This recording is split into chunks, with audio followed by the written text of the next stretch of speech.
Hi, my name is Benjamin Watson. You are tuning into a 5-minute devotional. Today we're going to be talking about Psalm 17, and I want to talk about the difference between confidence and cockiness.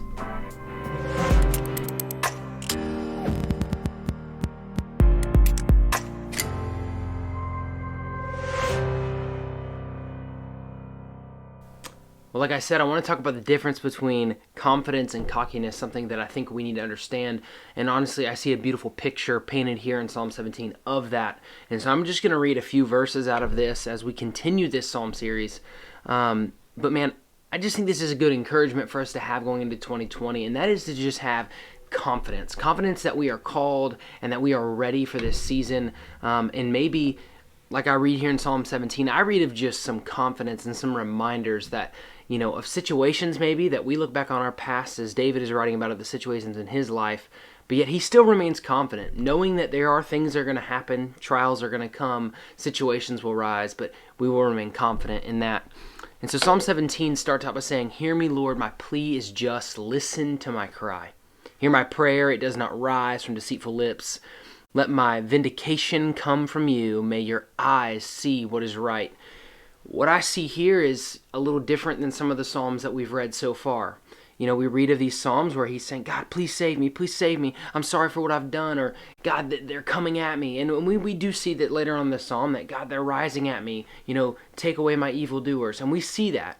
But I just think that the attitude is shifted here in this Psalm, and I think that that is absolutely beautiful in how David writes it. It goes on to say, "Though you probe my heart, though you examine me at night and test me, you will find that I have planned no evil. My mouth has not transgressed." Again, I just see this confidence coming from him. Verse 4, "Though people tried to bribe me, I have kept myself from the ways of violence through what your lips have commanded. My steps have held to your paths. My feet have not stumbled." What I think is also unique and kind of cool in this is that in verse 3 we see, though you probe my heart, though you examine me day and night. Again, a little different in this psalm is that though God looks in, he's going in trying to find every single thing wrong. He's trying to make sure that we are walking the right way. David responds in confidence.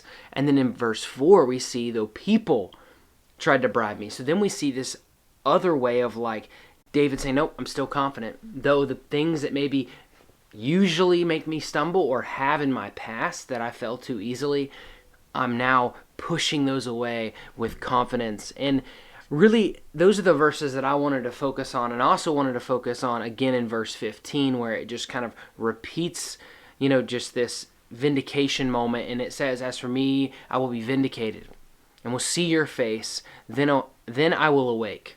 I will be sustained with seeing your likeness." And so I wonder, are you someone who needs confidence going into 2020? And I just want to challenge you to read through this psalm and to just look back on 2019 and realize that you have come this far, that there is no reason why you can't conquer 2020. Maybe you need to have the confidence to realize that even though 2019 was rough, that you are going to have an amazing future within 2020. It may not be exactly what we have planned, but it is what He has planned. I look back on a moment in my life when it may sound corny, but I was trying out for a solo at my high school, and my dad probably does not remember this at all. But as I was preparing, I just felt confident, really what I thought was cockiness. And I just felt, I'm gonna kill this. I know I have a good voice. I know I'm prepared. And my dad said, "Son, one of the greatest things that you have is drive and hard work, and that's gonna get you 99% of the way. But one thing you need to determine throughout your life is, are you gonna confuse confidence with cockiness?" And in that moment, I had cockiness confused with my confidence. It is great to go into moments and seasons knowing that you are good enough, just like this says, but we have to be certain that we've prepared our hearts fully. We have to really check ourselves in the mirror when we walk out the door and say, when someone asks me those hard questions, can I truly sit there and swallow my pride, or sit there and answer that with no guilt and no shame? And so have confidence this year. If you truly believe that you are prepared and ready, have that confidence, but also know that if you haven't, maybe you're lacking in reading your Bible, maybe you're lacking in just going to church, finding connections, whatever it may be, I challenge you to do that. It's never too late.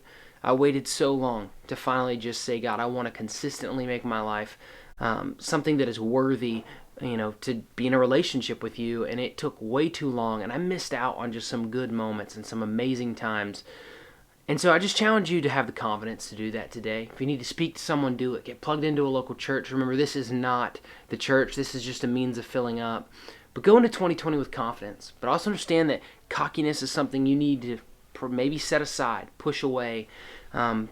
Be confident. Be confident in Him. Be confident in the right things, and that is Jesus. Every day, every night, be confident. And so this was a 5-minute devotional on Psalm 17. Remember, don't confuse cockiness with confidence.